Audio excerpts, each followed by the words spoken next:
Hello and welcome everyone. Welcome to our second workshop. This particular workshop focuses on Inji, which is a credentialing solution. And me and my whole team, we are very excited to have you with us today, all the participants, attendees, and people once they are going to see this video coming out.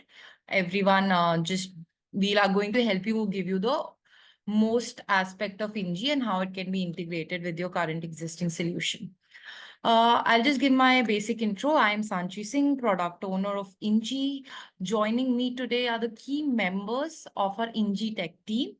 We have a principal architect, Vishwanath. We have Swati Goyal, Vijay Kumar, Srinath, and Hitesh Jain as our tech leads of Inji's credentialing solution. And we have our senior developers here as well, Harsh and Piyush.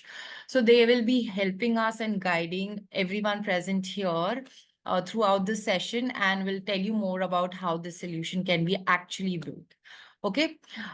Today, we are also joined by our senior leadership team, which is Ramesh Narayanan, the CTO of MOSIP, Sashi Kumar Ganeshan, our head of engineering, and our whole MOSIP product team is there with us.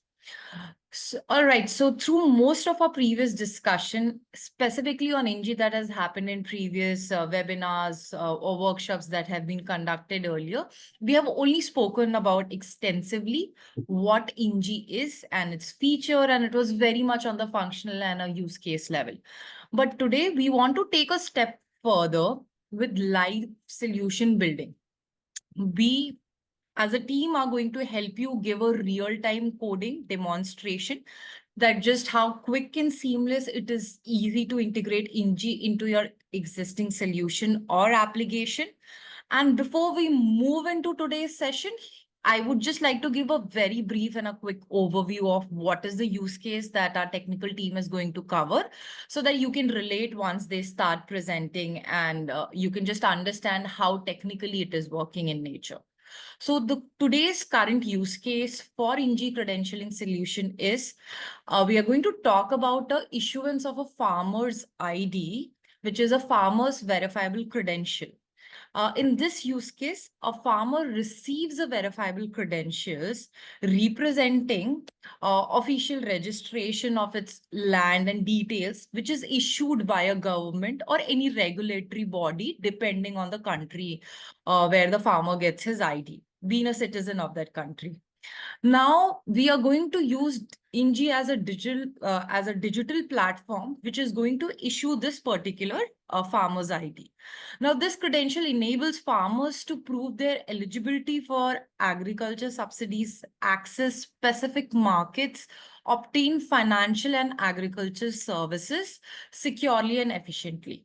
So in today's session, we'll be issuing farmers' credential using our Inji Certify issuance module with the help of data provider plugin, configuring the issuer in the backend to enable seamless download and verification of the farmer's credential.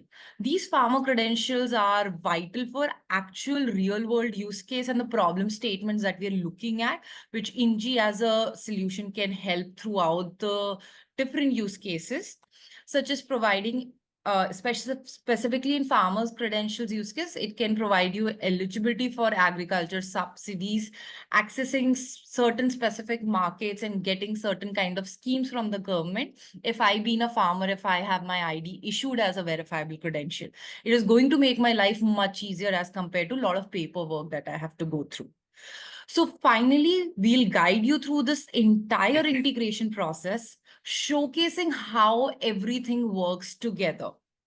Afterwards, we'll open the floor for a Q&A session to address any question that anyone within the attendees or the audience that we have today want to have any kind of questions. You can just, throughout the session, we encourage you to engage with us. You can always ask your question. Please feel free to submit your questions via Q&A drop box that you can see it on the bottom of the Zoom window. At any time during the presentation, we have a moderators, we have a team who will be helping you during the session itself, which will help you to answer and get your answers through this Q&A box. We look forward to a very interactive and engaging session. So now I'm not going to take too much more of the time in introduction, but let me hand it over to Hitesh, our technical lead, and Vishwanath, our principal architect, who is going to take forward this session. And you will understand how quickly in few steps you will be able to understand Inji as the credentialing solution. Hitesh, Vishwa, over to you.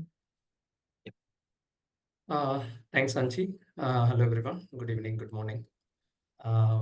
So in this session, we are myself and Hitesh. We are going to take you through the pharma use case integration into Inji Certify. Before going into the workshop setup, how it is structured, let's quickly create a sample farmer registry, right? Sanchi has set up the context very well. We have a farmer registry from which we want to create a verifiable credential. To start with, let's go through the registry. Hitesh. Yeah. Uh, Hello, everyone. As you can see, I have a DDL and data insertion script ready with me. I'll just take you through the table structure. So what we have is a pharma identity table where we add the primary key of the individual as individual ID, which represents his national ID, farmer's name, phone number, date of birth, and other farmer details, which we are simply adding as a JSON object. So if you could see here the values. So national ID, name, phone number, date of birth, and other set of details like their address, number of dependents, their land area, land ownership type, what crops they grow, etc.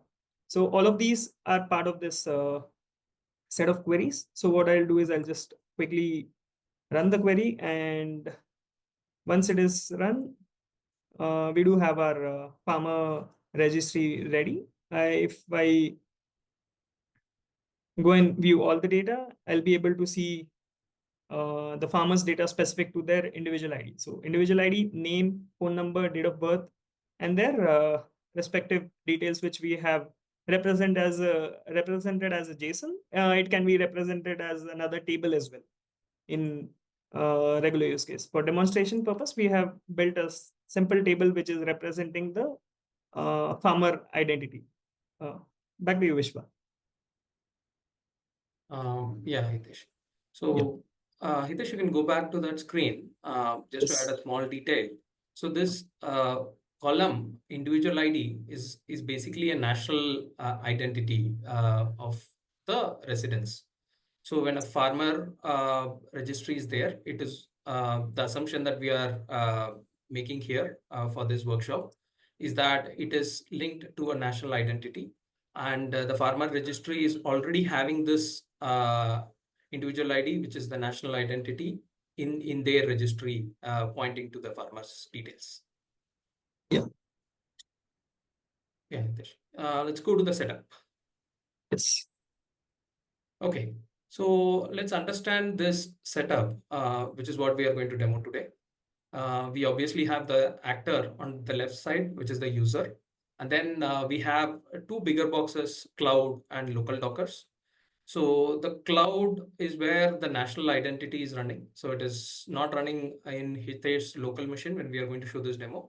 So we have an eSignet instance running in the cloud, which is simulating a national identity, which works based on this OpenID for VCI protocol. And then it is connected to another system called mock identity system. So mock identity system is more like a database where we are going to insert users for this particular use case.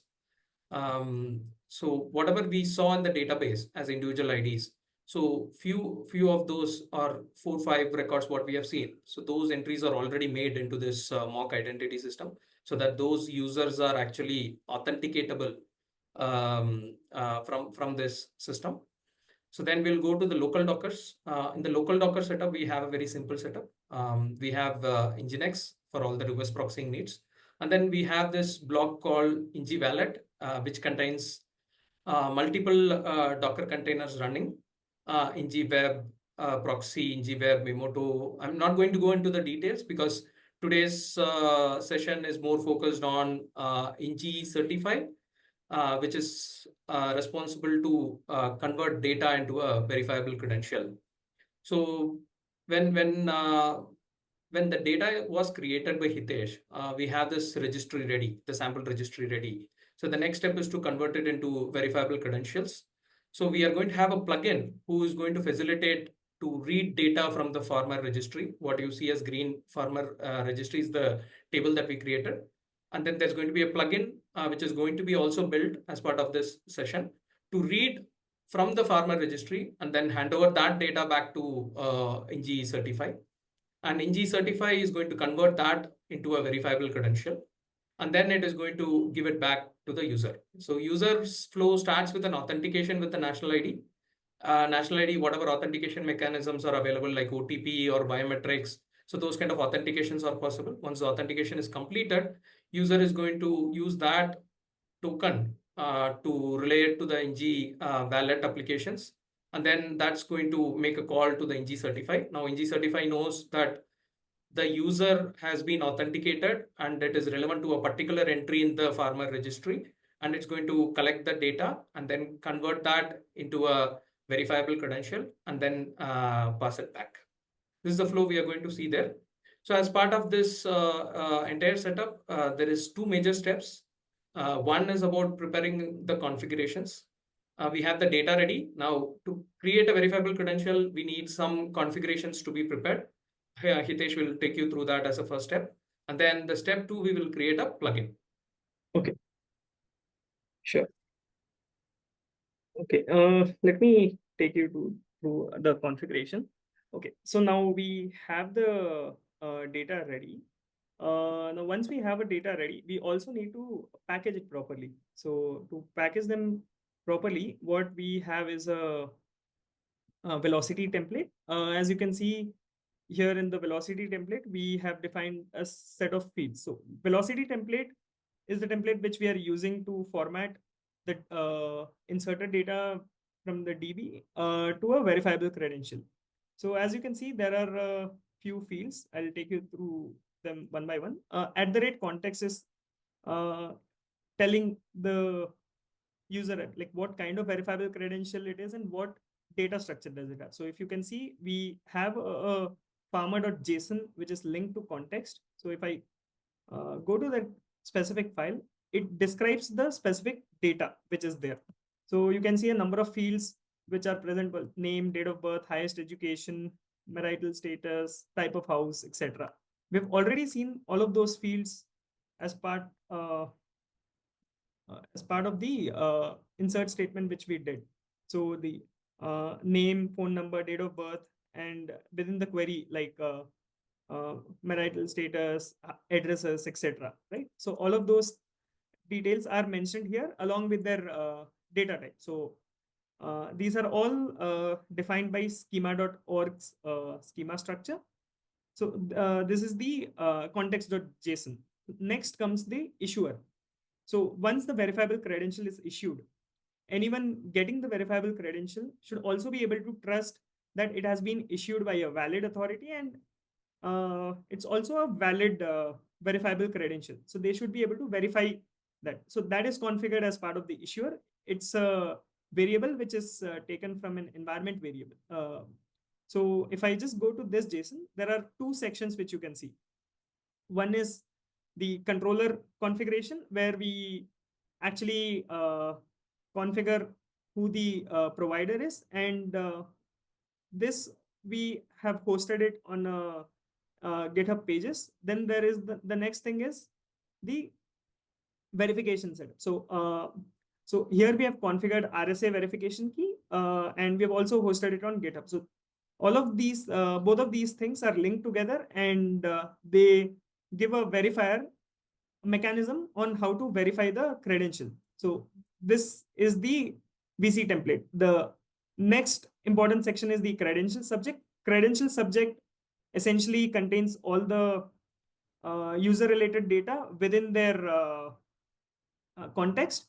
And this is very similar to what you have seen in farmer.json, and also the fields are also related to the fields present in the database. So once we have set up this template, we are more or less ready for taking the data and formatting it into the VC request format. So once we have formatted the data, we sign the data, and then while returning to the user, we also add the proof, which is a JWS proof, to the response object and send it to the user. So the user can take that VC and verify it using any verifier. So this is related to the VC template.json context. I'll also walk you through some of the important properties. So this is one of the properties which is very essential. It is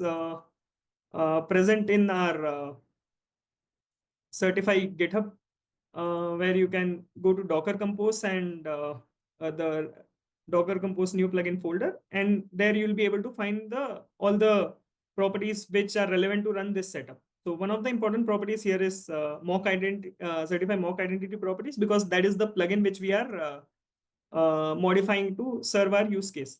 So here, if you see, there are a few important properties. One is the MOSIP Certify issuer. So in Certify, we have two modes. One is Certify itself issuing a credential. The other is a proxy mode that will come back later. The next is what kind of plugin we want to integrate. So we are presently going to integrate a farmer data provider plugin. You can integrate any plugin of your choice.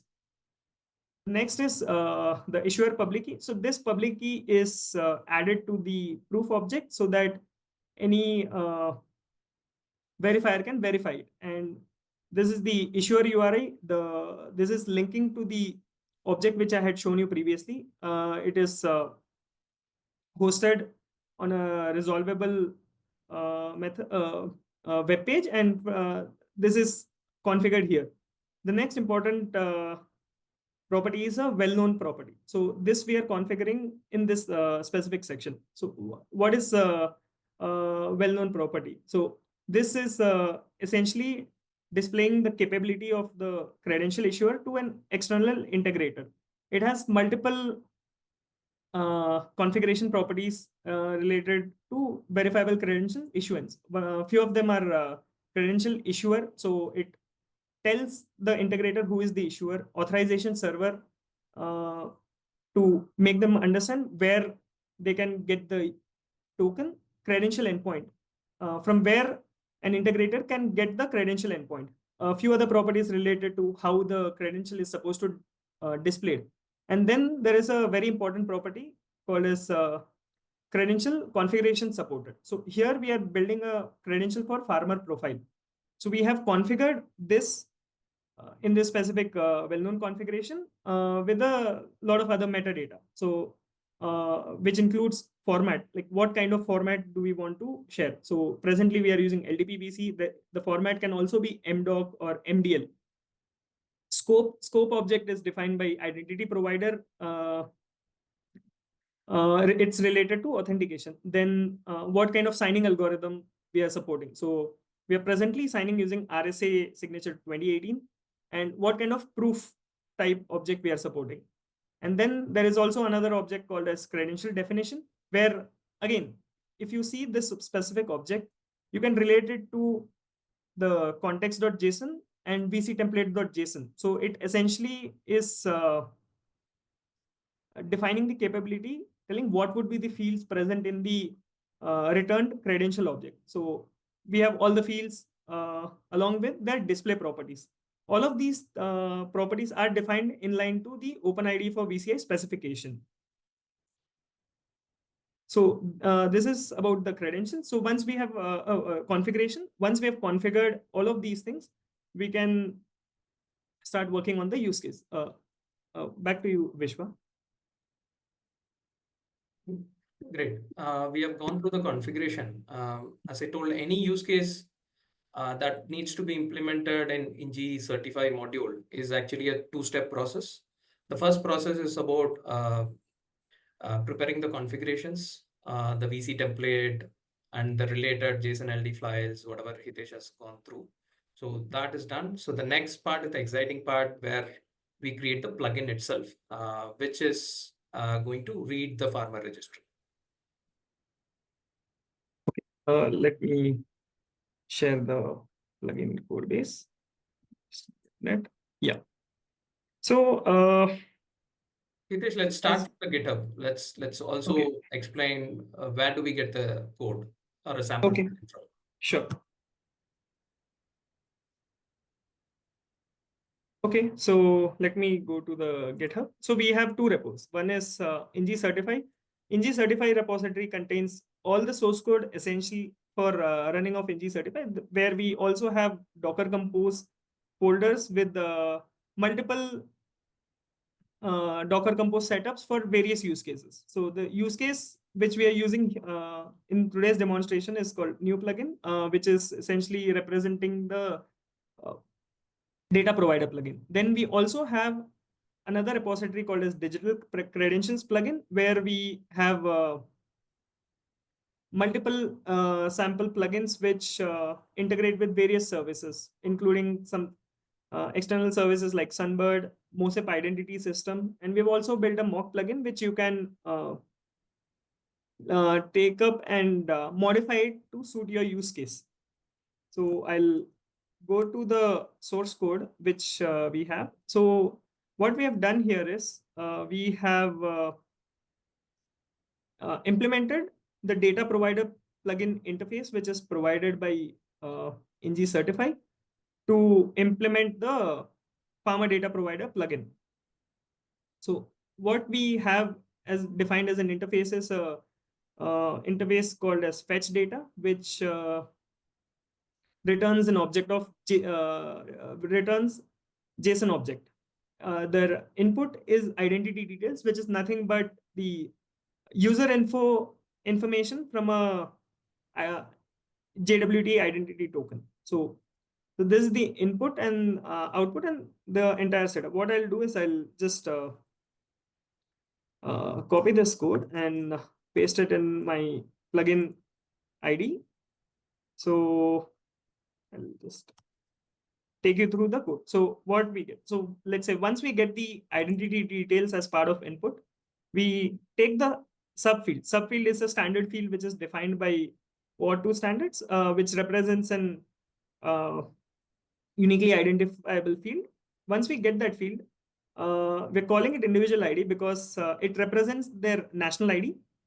So we've got a national ID. So what we do next is we call the repository and fetch the data. So for this use case purpose, we're just simply fetching it as a list of objects. Since we know the order of object, we are constructing a JSON object out of it. So once we have constructed JSON object, we are returning it back. So this plugin can connect to any database of your choice or any API of your choice and get the data formatted in your in the expected format and send it as a response to the Certify for credential issuance. So what I'll do is I'll just do a Maven clean package so that we can use it for our later running. So here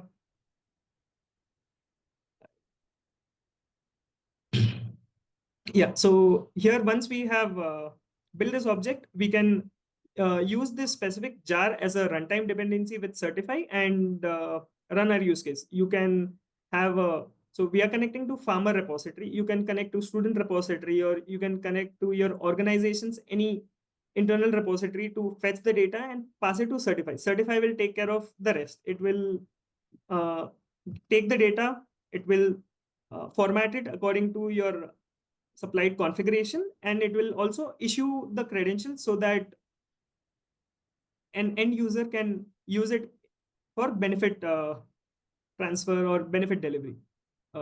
Vishwa, back to you. Okay, great. Now we have the plugin ready. The configurations are also ready. Obviously, the first step of registry is also ready. So let's take all these things and put it to the Docker Compose. The context here is we have created a Docker Compose for any kind of these plugin developments. So Hitesh will quickly go through the Git repository where we have the Certify code from where this Docker Compose can be located.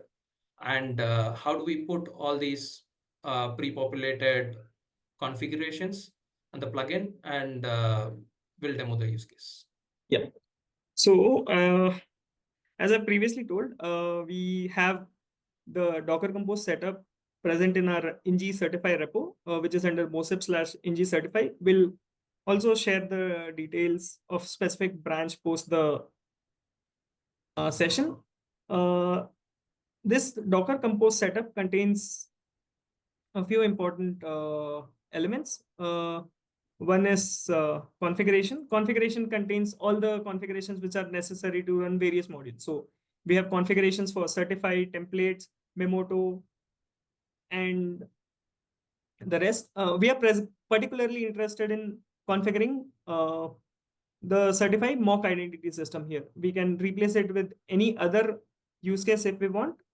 And we've already configured that. The next is the init SQL. Init SQL contains all the DDL and DML scripts which are necessary for Certify to start. Since in our present Docker Compose setup, we are also setting up a local Postgres instance. So we have added the init SQL here, where we are also creating pharma identity, and we are also creating the template, which we already saw in the previous section, right? So this is also created and added to the database.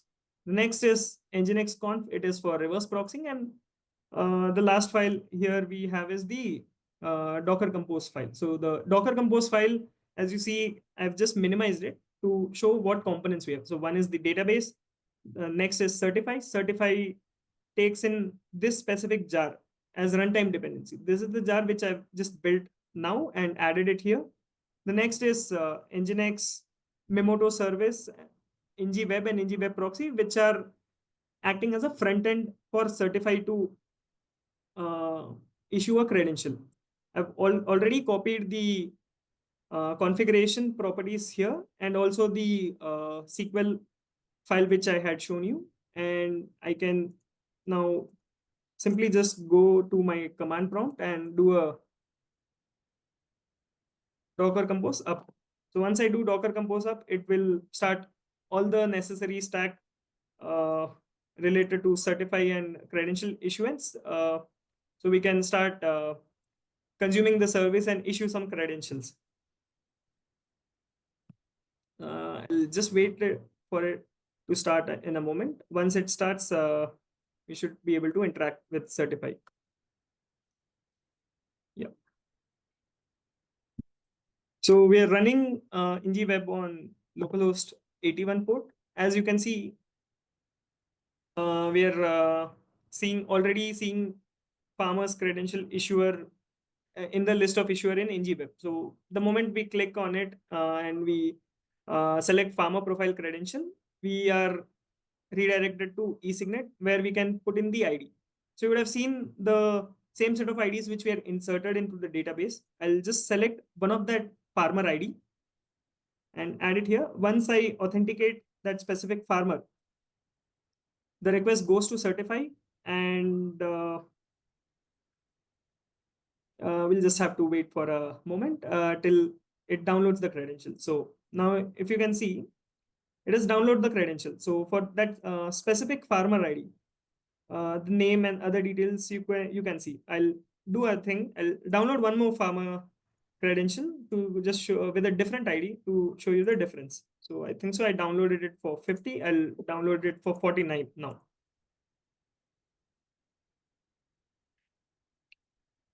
So here you see, we have a different person. I mean, whose the credentials are there, and also the verifiable QR is present here. So it's as simple as this. So what we have essentially done is we have done some configuration changes, built a plugin. In the plugin, we just had to implement a single interface, which is called as data provider plugin. So this is the interface which we had implemented, and we built a runtime jar as a dependency. So You don't have to go and change anything in Certify code. All you have to do is write this plugin, and once you have built the plugin, you can seamlessly just update the configuration, add this specific jar file as a runtime dependency, and you are ready to issue some credentials. Vishwa, back to you. Thanks, Satish. Yeah. Let's go back to the flow. Yep. The setup. Yes. Let's do a quick recap. What we have seen in the demo is user opening the Inji web portal, and then it gets redirected to eSignet, where the user is using his national ID, his or her national ID, and going to authenticate. Once authentication is completed, that information, authenticated information, is shared to Inji wallet. So there is one point which we have not covered here. The Inji wallet needs to be onboarded to the national ID eSignet. So that part we have not covered intentionally because there was a previous session where eSignet and client onboarding was covered. So the same mechanism, Inji wallet was pre-onboarded and kept ready. And then once the token information is shared to Inji Certify, using the newly built plugin, which is basically a runtime dependency. It's not built. It's a separate plugin jar file which is fed into the Inji Certify container. Using that plugin, it read the data from the farmer, because from the access token, it got the national ID. Using the national ID, it was able to search the farmer registry, get back all the farmer details, and it was able to create a verifiable credential. And then it was able to send it back to Inji wallet, where Inji wallet was able to consume it and convert that into a PDF file with a verifiable QR code embedded, and then it was able to give back a PDF file to the end user. This is a flow which we have seen. This is good for a demo use case, but ideally we were actually sharing the national ID in the token through which we were able to search the farmer registry. So in a typical production case, the national ID will not come in plain text. There will be an associated token. When the farmer registry is populated, it has to be populated along with this token, so that when the authentication completes, it gets back a token. We call this token PSUT, Partner Specific User Token. So that token needs to be used to search from the farmer registry, and the verifiable credential again gets constructed based on the template that we pre-configured. Again, coming back to the two-step process, there is a configuration to configure how does the VC look like, right? So that configuration and a plugin needs to be created. Once these are in place, we'll be able to convert any data from any data source to a verifiable credential and then give it back to the user. Yes, that's so in the Inji Certify, there is also a different plugin support. So if you see the diagram, it supports multiple types of plugins. What we have seen in today's integration session is that Inji Certify uses the data provider plugin, connects to the data store, gets back data, and then gives back a verifiable credential. But there is also one more plugin called VC issuance plugin. So this is used, let's say a verifier, or sorry, not verifier, issuer has an existing verifiable credential solution which can generate verifiable credential, which could be in various formats like MDoc or W3CVC, or it could be STJOT. It could be from any type of verifiable credential format. Inji Certify using this plugin can also work more like a proxy to just get the generated verifiable credential, and then it should be able to pass it along to the wallet, implementing the OpenID for VCI specification, which solves the interoperability problem between wallet and issuers. Yes, Inji Certify can be used in this format also using VC issuance plugin.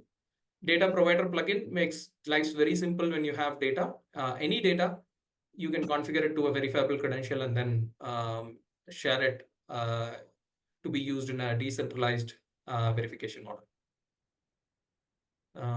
Yeah, that brings us to the end.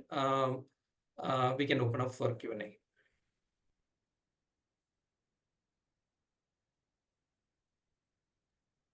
Thank you, Vishwa. Please feel free to drop your questions. Also, feel free to raise a hand and I can unmute.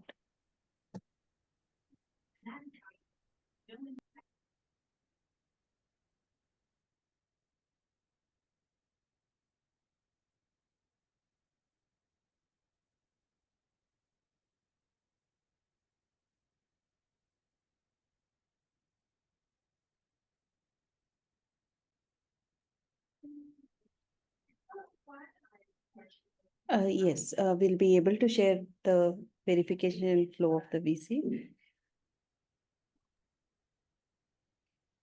Yeah, I was able to see the questions. Verification flow of VC.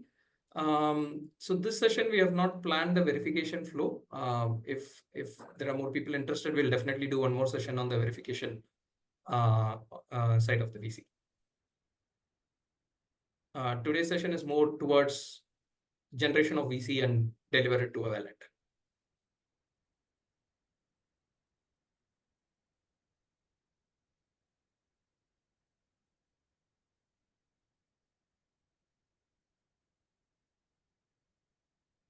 Okay, also the mobile wallet.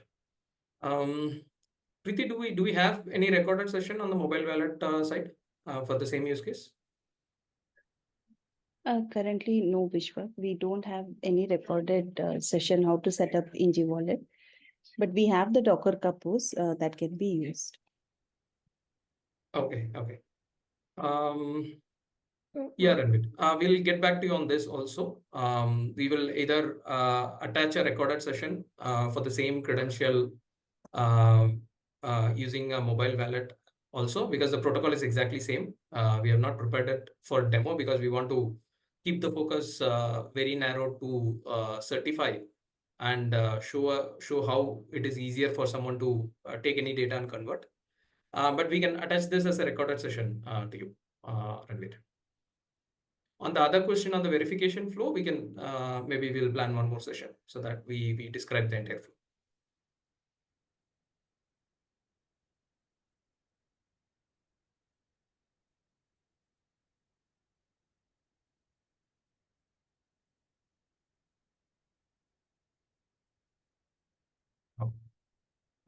That's a very nice question.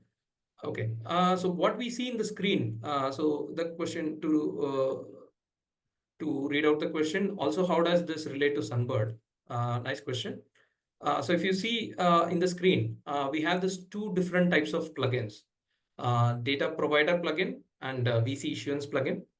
Data provider plugin is where the generation as well as the delivery of VC both will be done by Inji Certify. For solutions like Sunbird, let's assume there is an existing department or an implementer is using Sunbird for generating verifiable credential. They can use the other plugin, VC issuance plugin, integrate to that where the generation of VC happens in Sunbird. But it could be integrated in such a way that it could be delivered to the wallet using the OpenID for VCI specification, making sure the interoperability is taken care. So that we already have a plugin. Actually, we can post that. So VC issuance plugin for Sunbird, we already have a working plugin. You don't have to create a plugin there. You can simply configure that plugin, and then we can deliver VCs generated from Sunbird through Inji Certify.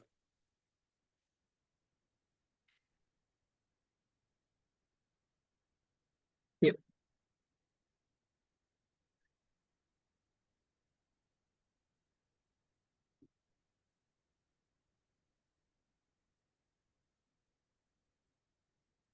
So I have already posted along with the answer link to Sunbird integration plugin.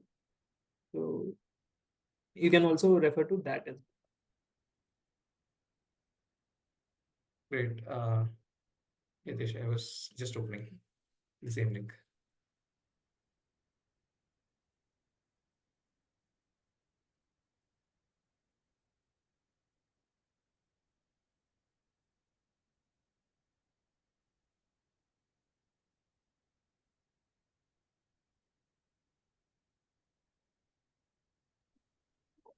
Are there any other questions? Or-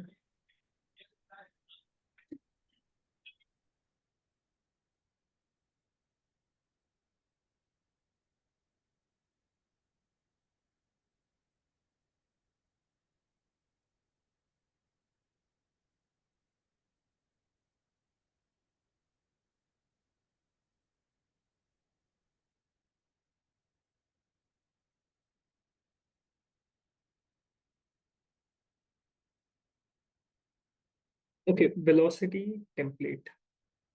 Question related to velocity template. Where is it going to be used? Inji or a data provider plugin?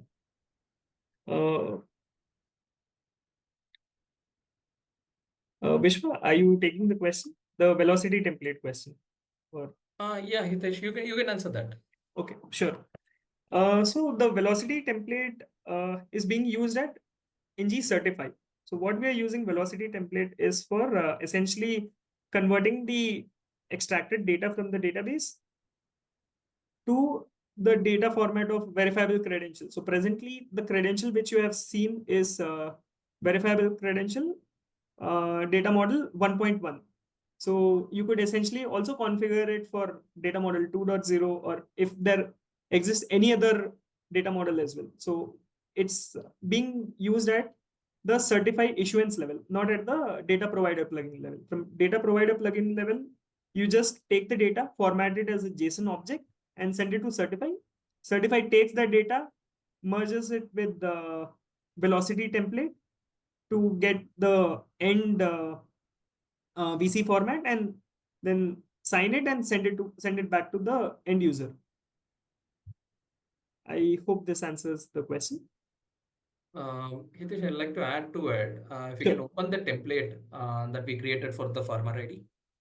Yes, just give me a minute. Let me.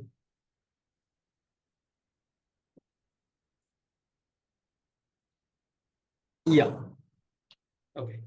So the Hitesh has covered the where part. The straight answer is on the Inji Certify because we get only the data, but we need the configuration, right? There is a two-step process, the configurations and the plugin. The first step on the configuration, this template of the VC, how the VC has to look like, is created as a velocity template. And we have all the keys or labels listed here directly, but the values has to come from database, right? So whatever data that is coming from database, a particular column, which value needs to be mapped. So all those things are given as template values in the velocity template. So the provider plugin does not use this. The provider plugin's work is only to get back the data, but the mapping of data to this template is done by Certify, and then we generate a VC out of this. Yeah. So that is one. And we also use this on the Sunbird plugin as an extra information. Sunbird's plugin is also structured around the same VC template model, where the request that needs to be sent to Sunbird from Certify is again customizable using a velocity template.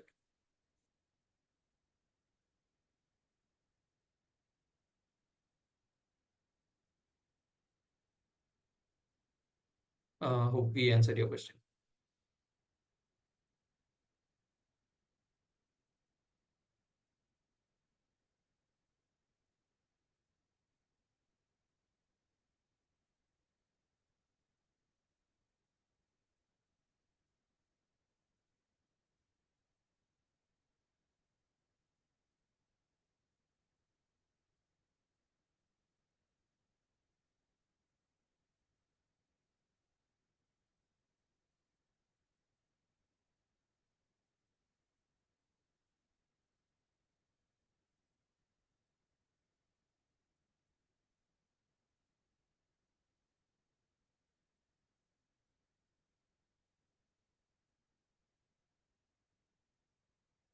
I see one more question, Vishwa.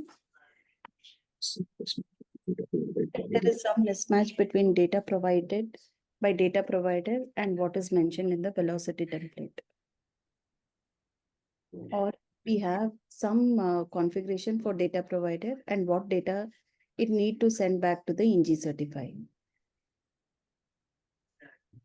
Okay. So this is more to be figured out at the development phase, because the plugin, data provider plugin, is going to be specifically developed for a particular data source, right? And the velocity template configuration has to very closely match. But if let's say, for an example, for one of the user, and required data point is not available in the data source, because of which at the runtime we are seeing that the data is missing. So there is the validation of verifiable credentials will fail. Basically, what we do is we call the data provider plugin to get the data, and then the data is filled into this template, and we create it as a VC. And then this VC goes through a validation to make sure that all the required data is available as part of the VC. And then we sign it, and then we give it back. So when Inji Certify finds that one of the required field data was not available, then the validation fails, so that user gets an error message. But these kind of edge cases is something at the time of development, at the time of QA of this plugin and configurations, the issuer needs to trial and error to rule out all these kind of issues.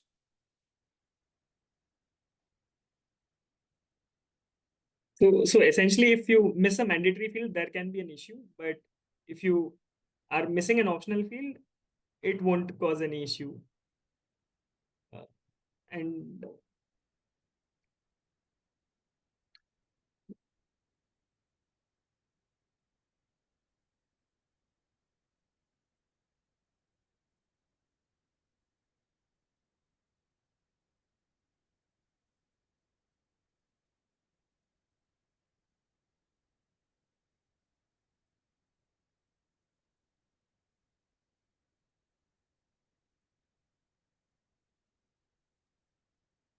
Maybe a small point to add to it, in case you have also asked whether there is any configuration.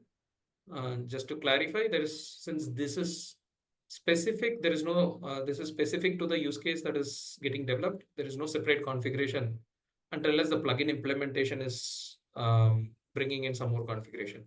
So that is again up to the design of the plugin. But in the flow design itself, you don't need any specific configuration to take care of this problem. so both the plugin and the velocity template are being built by the use case developer. So it essentially is the developer's responsibility to maintain consistency between both, right? Yes. Yeah.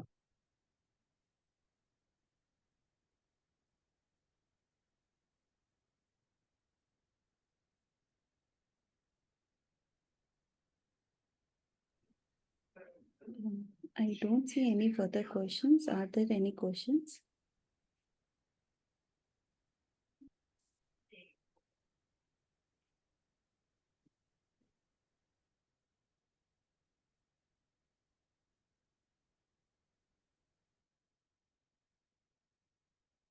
Let's give a moment so that if anybody has questions, they can go ahead with questions. If not, Sanchi, you can take over.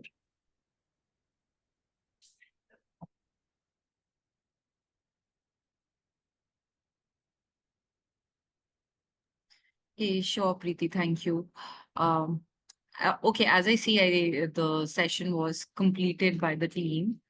I just wanted to, before we close this session or we do a simple closing note, I would like to understand if any questions, any confusion or doubts you have on the plugin architecture showcased by Hitesh, and any questions related to the technical side of how Inji Certify is set up. Okay, yeah, I think there's a question. Will there be another session for e-signet? Okay. Uh, yeah. So we are not planning as such any other session specifically on e-signet, but if we get to know what's your query, we would like to understand, and we can have like a one-on-one discussion very specific to what is the issue that you have been facing. And then obviously we have the previous recordings that can be provided back to you. And there are very different other modes also that we can provide you the support. So we would like to understand if you want to have another session specifically on the topic that has already been discussed, or you want to have another session to explore e-signet in more detail?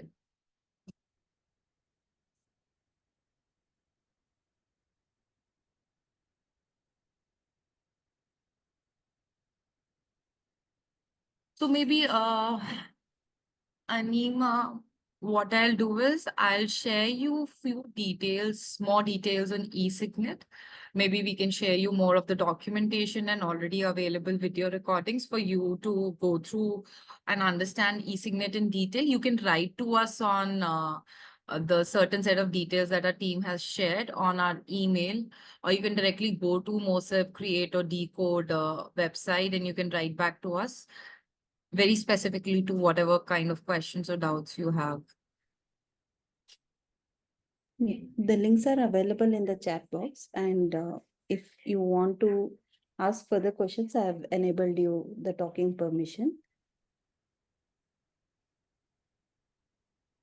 Okay. Have a look at, I see that the question is more about authentication. Please have a look at the e-signet webinar workshop that we had done Friday on October 22nd. Sorry, on October 18th, 25th. So if there are any further questions, please feel to write back to us. I've shared in all the links on the chat.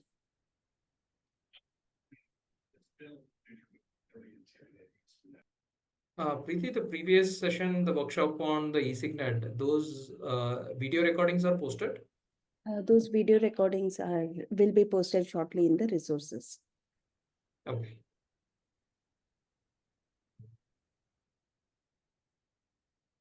Okay, great.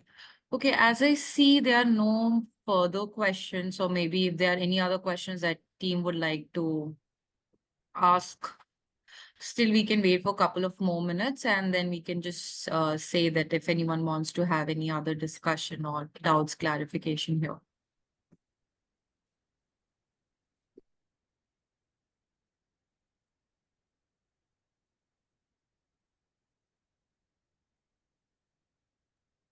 Okay. So as I see, there are no further questions from anyone present here from our team or from the attendee list. So maybe what we can do, as we don't have any further questions, we would like to conclude today's webinar, workshop on Inji credentialing solution. Thank you all of you for joining today's session. We hope you find the session insightful and it gave you a better and a deeper understanding of implementing Inji as a stack. Please note the recording of this session, what Preeti was mentioning, will be available soon on YouTube channel and the MOSIP Decode and Create Hackerith website. Also, these sessions would be available for your easy access. We would like to thank all our speakers, especially Vishwanath and Hitesh, for giving us such an insightful session on how the plugin architecture and whole of the Inji stack works. To all our participants, please don't hesitate to reach out to us for any questions. You can just reach out to us via any communication channel. You can go through our community website, that is community.mosip.io. You can even reach out to a Discord channel or anything related to any specific topic or problem statement you have been facing among both of the hackathons, whoever are the participants present here. You can just simply write back to us on the email ID provided to you on the website. Maybe we can give you the details again on the chat, so it is easy for you if anyone has missed it previously. And thank you everyone again. We look forward to continue engaging with you all throughout many such sessions coming in future. Thank you everyone, and thank you for your presence.